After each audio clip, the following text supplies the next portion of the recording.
ಬಾರ್ನಲ್ಲಿ ಮದ್ಯ ಸೇವನೆ ಮಾಡುತ್ತಿದ್ದ ಸಂದರ್ಭದಲ್ಲಿ ಗುರಾಯಿಸಿದ ಎಂಬ ಒಂದೇ ಕಾರಣಕ್ಕೆ ನಡೆದ ಗಲಾಟೆಯೊಂದು ಕೊಲೆಯಲ್ಲಿ ಅಂತ್ಯವಾದ ಭೀಕರ ಘಟನೆಯೊಂದು ರಾಜ್ಯ ರಾಜಧಾನಿ ಬೆಂಗಳೂರಿನ ಜೆಪಿ ನಗರದ ಜರಗನಹಳ್ಳಿ ವ್ಯಾಪ್ತಿಯಲ್ಲಿ ಸಂಭವಿಸಿದೆ. ಬಾರ್ನಲ್ಲಿ ಮದ್ಯ ಸೇವಿಸುವಾಗ ಕೇವಲ ಗುರಾಯಿಸಿದ ಎಂಬ ತೀರ ಕ್ಷುಲ್ಲಕ ಕಾರಣಕ್ಕಾಗಿ ಶುರುವಾದ ಗಲಾಟೆಯು ವಿಕೋಪಕ್ಕೆ ತಿರುಗಿ ಬಿಯರ್ ಬಾಟಲಿಯಿಂದ ತಲೆ ಮತ್ತು ಮೈಗೆ ಮನಬಂದಂತೆ ಇರಿದು ಯುವಕನೊಬ್ಬನನ್ನ ಕ್ರೂರವಾಗಿ ಕೊಲೆ ಮಾಡಲಾಗಿದೆ. ಜರಗನಹಳ್ಳಿಯ ನಿವಾಸಿಯಾದ 24 ವರ್ಷದ ಉದಯ್ ಕುಮಾರ್ ಕೊಲೆಯಾದ ದುರ್ದೈವಿ ಎಂದು ಗುರುತಿಸಲಾಗಿದೆ. ಈ ಅಮಾನವೀಯ ಕೃತ್ಯಕ್ಕೆ ಸಂಬಂಧಿಸಿದಂತೆ ಪುಟ್ಟೇನಹಳ್ಳಿ ಠಾಣೆ ಪೊಲೀಸರು ಕ್ಷಿಪ್ತ ಕಾರ್ಯಾಚರಣೆ ನಡೆಸಿ ಚಲುವ ಹಾಗೂ ಆತನ ಆಪ್ತ ಸ್ನೇಹಿತರನ್ನು ಬಂಧಿಸಿದ್ದಾರೆ. ಪೊಲೀಸ್ ಮೂಲಗಳ ಮಾಹಿತಿ ಪ್ರಕಾರ ಮೃತರಾದ ಉದಯ್ ಕುಮಾರ್ ಅವರು ನಗರದ ಪ್ರಸಿದ್ಧ ಕಾರ್ ಶೋರೂಮ್ ಒಂದರಲ್ಲಿ ಕೆಲಸ ಮಾಡುತ್ತಿದ್ದರು.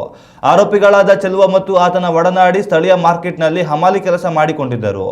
ಸೋಮವಾರ ರಾತ್ರಿ ಜರಗನಹಳ್ಳಿ ಸಮೀಪದ ಬಾರ್ ಒಂದರಲ್ಲಿ ಉದಯ್ ಮದ್ಯ ಸೇವಿಸಲು ಹೋಗಿದ್ದಾಗ ಅದೇ ಸಮಯದಲ್ಲಿ ಆರೋಪಿಗಳು ಸಹ ಅಲ್ಲಿಗೆ ಬಂದಿದ್ದಾರೆ. ಕುಡಿಯುವ ಅಮಲಿನಲ್ಲಿ ಉದಯ್ ತಮ್ಮ ಕಡೆಗೆ ಗುರಾಯಿಸುತ್ತಿದ್ದಾನೆ ಎಂದು ಭಾವಿಸಿದ ಹಂತಕರು ಜಗಳ ತೆಗೆದಿದ್ದಾರೆ. ತಕ್ಷಣವೇ ಎಚ್ಚೆತ್ತ ಬಾರ್ ಸಿಬ್ಬಂದಿ ಇಬ್ಬರನ್ನು ಸಮಾಧಾನಪಡಿಸಿ ಅಲ್ಲಿಂದ ಹೊರಗೆ ಕಳುಹಿಸಿದ್ದಾರೆ. ಆದರೆ ಬಾರ್ನಿಂದ ಹೊರಬಂದ ಮೇಲೂ ಆರೋಪಿಗಳ ಕ್ರೋಧ ತಣ್ಣಗಾಗಿರಲಿಲ್ಲ. ಹತ್ತಿರದ ಪಾರ್ಕ್ ಮುಂಭಾಗ ನಿಂತು ಮತ್ತೆ ಕುಡಿಯುತ್ತಿದ್ದಾಗ ಅಲ್ಲಿಗೆ ಬಂದ ಉದಯ್ ಬಾರ್ನಲ್ಲಿ ಗಲಾಟೆ ಮಾಡಿದರ ಕುರಿತು ಪ್ರಶ್ನಿಸಿದ್ದಾರೆ. ಈ ವೇಳೆ ಇವರ ನಡುವೆ ಮಾತಿಗೆ ಮಾತು ಬೆಳೆದು ಪರಿಸ್ಥಿತಿ ಕೈ ಮೀರಿದೆ. ಸಿಟ್ಟಿಗೆದ್ದ ಹಮಾಲಿಗಳು ತಮ್ಮ ಕೈಯಲ್ಲಿದ್ದ ಬಿಯರ್ ಬಾಟಲಿಯಿಂದ ಉದಯ್ ಅವರ ಮೇಲೆ ತೀವ್ರವಾಗಿ ಹಲ್ಲೆ ನಡೆಸಿ ಪ್ರಾಣ ತೆಗೆದಿದ್ದಾರೆ.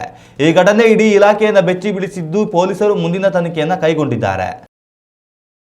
ಉತ್ತಮ ಸಂಸ್ಕಾರಯುತ ಶಿಕ್ಷಣದೊಂದಿಗೆ VSS English medium CBSE school Udupi Muddur.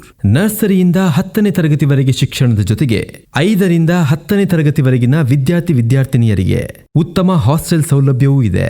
ನಿಮ್ಮ ಮಕ್ಕಳ ಪ್ರವೇಶಾತಿಗಾಗಿ ಈ ಸಂಖ್ಯೆಗೆ ಕರೆ ಮಾಡಿ.